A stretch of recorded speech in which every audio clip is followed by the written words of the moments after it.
तो आनंद दुबे अपनी सरकारों को बचाने की, अपने विधायकों को बचाने की, अपने सांसदों को बचाने की जिम्मेदारी कुछ लेंगे आप भी, या सारा दारोमदार बीजेपी पर है आपके भी सांसदों को और विधायकों को बचाने का?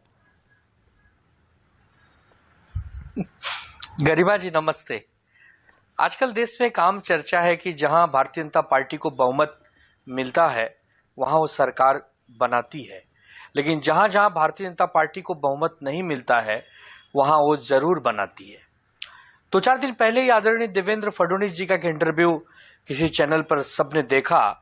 वो कह रहे हैं कि हम दोबारा आए हैं सत्ता में पार्टियों को तोड़कर, हमारी मास्टरी है पार्टियों को तोड़ने में। ठीक है, आपका सवाल था कि दुबे जी क्या आप लोग भी खुद बचाएंगे कि ये भी सरकार पर निर्भर होंगे? हम लोग असफल हुए हैं गरिमा जी। हम लोग न विधायक बचा पाए, न सरकार बचा पाए, न ये तोड़फोड़ बचा पाए, क्योंकि हम सब एक भारत के संविधान से जुड़े हैं, भारत की लोकतंत्र प्रणाली से जुड़े हैं। हो सकता है कि हमें उतनी चालाकी नहीं आती, उतनी चतुराई नहीं आती, उतनी नीति नहीं आती जितनी उन सबको आती है, लेकिन कोई बात नहीं। हम जनता की अदालत में जाएंगे, हम चुनाव में जाएंगे, हम फिर अपनी सरकार बनाएंगे, हम लोगों को फिर मजबूत कर लेंगे। जो 40 विधायक हमारी पार्टी, हमारे सिंबल, हमारे नेता के आशीर्वाद से चुनकर आए थे, हम फिर उससे ज्यादा विधायक चुनवा लेंगे। आनंद दुबे सरकार तो चली गई। यही प्रश्न दी आप, ये एक मिनट गरिमा जी, यही प्रश्न दी आप गुरु प्रसाद से। हाँ।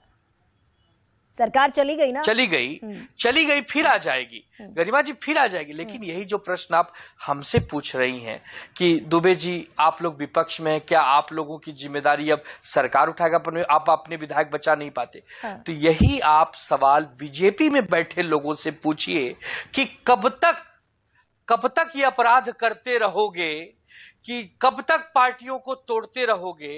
68 सीटों के हिमाचल में साफ साफ दिख रहा है कि 25 विधायक ही बीजेपी के पास हैं, फिर भी वो राज्यसभा जीत ले जाते हैं। फिर भी ये सवाल अगर विपक्ष में बैठे लोगों को पूछा जाता है कि आप लोग क्यों अपना घर नहीं बचा पाते, तो हम नहीं समझ पाते कि इसका हमें कोई उत्तर देने की आवश्यकता है। देश और राज्य की जनता देख रही है। मैं हिमंता बिस्वा को तो कोट कर दूं, आपने नरोत्तम मिश्रा के बयान से पल्ला झाड़ लिया, ठीक है। हिमंता बिस्वा तो कह रहे हैं कि जितने जीतेंगे सबको बीजेपी में ले आऊंगा। तो ये तोड़फोड़ ऑपरेशन लोटस जिसे कहा जाता है, ये तो आपके नेता कह रहे हैं जितने जीतेंगे कांग्रेस के टिकट पर सबको बीजेपी में ले आऊंगा। नहीं गरिमा जी, ये तोड़फोड़ ऑपरेशन लोटस ये सब आपकी शब्दावली है। मेरी आस्था इस देश के न्यायिक प्रणाली में, न्यायिक प्रक्रिया में है। सर्वोच्च न्यायालय यदि ऐसा कहता है कि कोई ऐसा ऑपरेशन हो रहा है तो मैं स्वीकार करूंगा। मेरे पास ऐसा कोई सर्टिफिकेट बांटने का एजेंसी नहीं है, जैसा अभी आनंद दुबे जी कह रहे थे कि कौन अपराधी है, कौन दोषमुक्त है, ये करार देने वाले हम थोड़ी ना होते हैं। लेकिन हम सिलेक्टिव नहीं होते हैं। और जहां तक हिमंत बिस्वा शर्मा जी की बात है, नरोत्तम मिश्रा जी की बात है, ये लोग पार्टी के वरिष्ठ नेता हैं, लेकिन पार्टी का आधिकारिक लाइन, पार्टी का आधिकारिक बयान पार्टी के प्रवक्ता देते हैं, और वही लाइन आपको लेने की आवश्यकता है। चुनाव में किस संदर्भ में क्या बयान कब किस मौके पे किया गया है, आगे पीछे उसके क्या बोला गया है, बीच से कुछ वाक्य ले लेना, उस पर पूरा का पूरा डिबेट चला देना, मुझे लगता है ये उचित नहीं है। इस देश में न्याय है, इस देश में संविधान है, इस देश में न्यायालय है, और हमारी उस पर पूरी कम से कम मैं ये उम्मीद आपसे नहीं करती। आप जानते हैं कि मैं जिम्मेदारी से पत्रकारिता करती हूँ, जिम्मेदारी से बयानों को और आंकड़ों को आपके सामने रखती हूँ, ये आप जानते हैं और ये मैं जानती हूँ। तो अगर मैंने हिमंता